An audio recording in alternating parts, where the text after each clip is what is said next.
So on the topic of the bubble, let's continue. In a bubble, you need a lot of speculation demand. And in 2005, that's exactly what we've experienced. In a bubble, you also need a very relaxed approach to mortgage terms. During the early 2000s, mortgages that were very, very popular were ARMs and worse, option ARMs, which allowed for negative amortization to be building in properties. Since 2014, or actually since the Great Recession, mortgage trends as far as lending guidelines have been a ton more strict. And because of it, obviously, people are now in mostly fixed rate mortgages, not any exotic ARM products.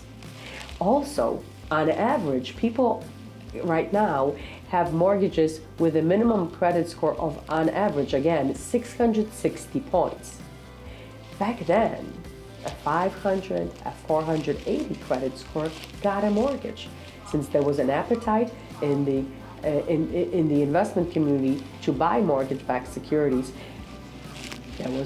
there was also a supply of these mortgages being provided to borrowers, with all due respect, having no business in being borrowers, because their repayment history and their repayment possibilities were non-existent.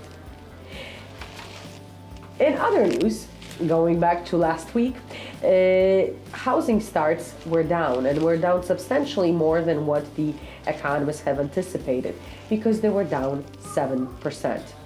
Obviously, higher construction costs and labor concerns are the two main reasons why this is happening. Even housing starts on single-family homes were down 4.5%. However, building permits, which is a measure of future activity in the home building arena, have increased 2.6% overall. Permits for single-family homes declined just a notch. The lack of housing starts and building permits is a strong sign that the supply will continue to be tight and will support home values staying at their status quo right now. In the labor market, good news again. Since the pandemic started, the first-time applications for first-time unemployment benefits have dropped to 348,000 initial claims.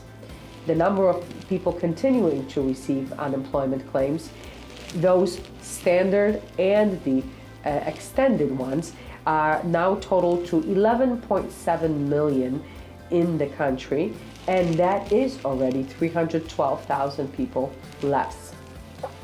In other news, retail sales disappointed in July, falling 1.1%, which was lower than the economists have expected. Regional manufacturing survey via the Empire State Index and the Philadelphia Index showed that supply chains are still an issue. Lastly, the Fed is continuing talks about taming their purchases of mortgage-backed securities and treasuries, which has been ongoing since the pandemic, to stabilize the markets. Some say that something may happen as early as this third quarter, that the Fed might not even wait till the fourth quarter, but we shall see. We shall live and see. That's it I had for you for this week. Beata Bukowski from Fairway Independent Mortgage. Please feel free to call us with any questions, comments, or concerns.